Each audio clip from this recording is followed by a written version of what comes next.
The day he looked me in the eye and confessed he was cheating with his boss, no less I thought my world had ended. But I didn't scream. I didn't beg. I quietly swallowed the pain and turned it into something no one saw coming. A life of freedom, power, and 7 figures in the bank. Hey everyone, welcome back to the channel. If you're new here, don't forget to hit that subscribe button and turn on the notification bell, so you never miss an incredible story like this one. I remember the exact moment I heard his words. We were sitting at the small table in the kitchen.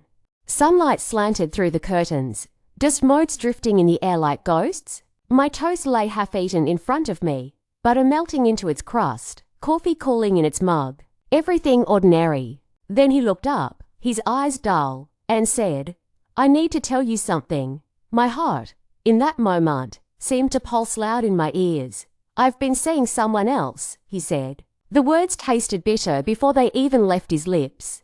"Her name is Rachel. She's my boss." Silence pressed itself around me. I waited, expecting what? An apology? Explanation? Tears? But his voice stayed flat. I remember choking on my coffee, setting the mug down before it could spill. The room felt smaller, oppressive. The beam of sunlight caught dust floating in the air.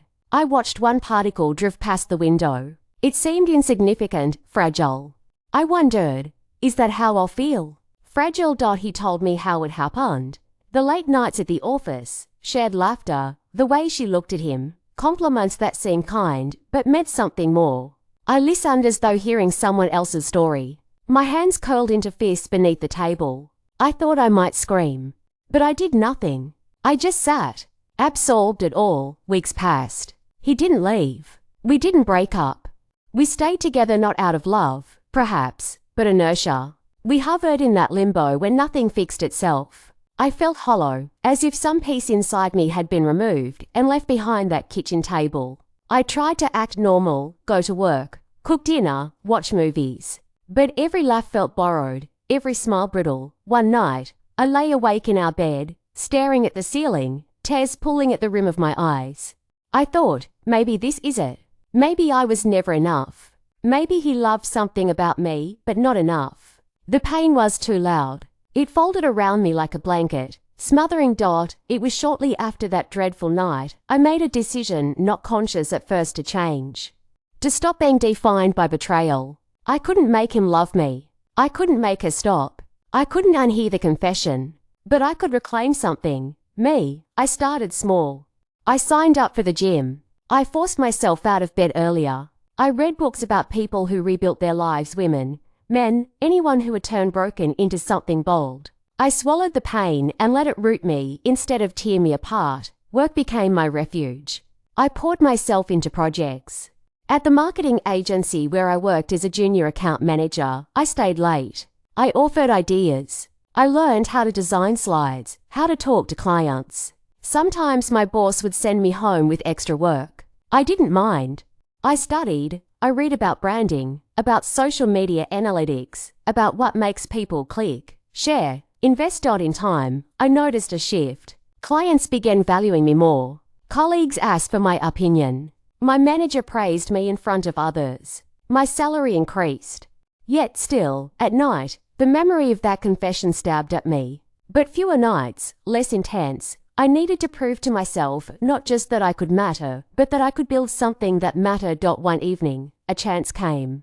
A small boutique owner I'd met at a networking event asked if I could help with branding. She was barely making ends meet. Her store sold handmade jewelry, minimalistic pieces that people would love if they saw them the right way. She didn't know how to make them visible. I said yes. I worked nights, weekends. I crafted her logo, built her Instagram brand, launched ads, did product photo shoots with borrowed lighting. I taught her how to tell a story, about where the gems came from, about the artisan hands that shaped each piece. Slowly her orders grew. She got features in local lifestyle magazines. She began to stalk in cafes. She began to hire an assistant. This became my portfolio. I showed it to more people. I started freelancing outside my agency job. I saved more, spent less. I invested in a good camera, better equipment. I learned financial basics, budgets, taxes, even though to me it sounded intimidating. But I refused to be stifled by fear. Meanwhile, at home, things with him remained strained. He was aware, I think, of the change. Maybe embarrassed? I saw him glance at my phone when I showed message threads of clients praising me. He tried an awkward attempt, or maybe not. I realized love walks do not always rescue betrayal. Sometimes they suffocate honesty. One day, he left. He said he couldn't survive this tension. He moved out with her. I felt a moment's astonishment. I felt relief. I cried. I felt a surge that was part grief, part liberation. That night, I sat alone in the apartment I now called mine. The windows facing the moonlight. I held a glass of water, cold against my lips, and I realized his betrayal had lit a fire I didn't want, but one I would use. By now, freelancing had turned into something more. I decided I would grow a business. I incorporated a small digital marketing firm.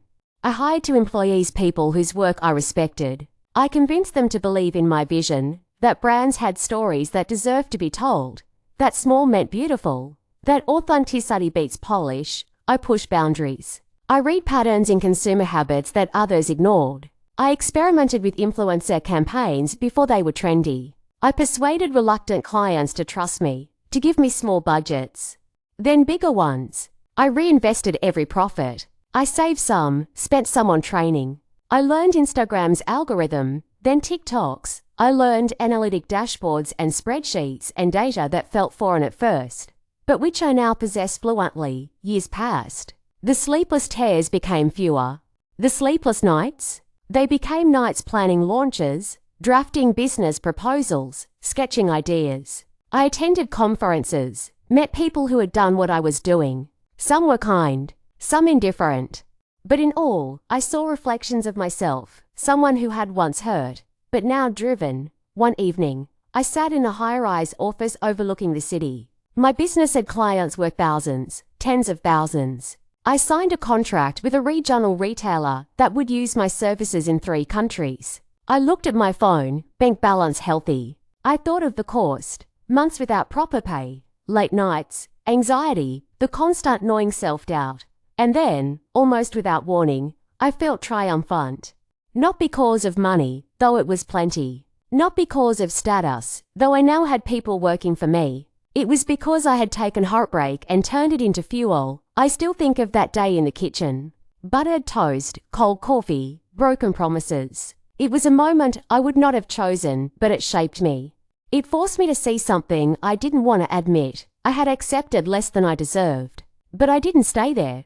I rose. I got to the point where I could help others who felt what I had felt.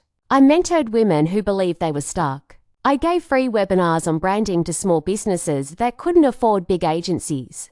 I shared my story quietly, never to wallow, but to show possibility, that we could rebuild. Looking in the mirror one midnight, I saw someone I liked. Someone fierce, someone capable. I saw resilience carved into my bones. I saw a life beyond what I had thought possible. And yes, I was a millionaire now by dollars, by impact, by meaning, because success, I've learned, is not just money.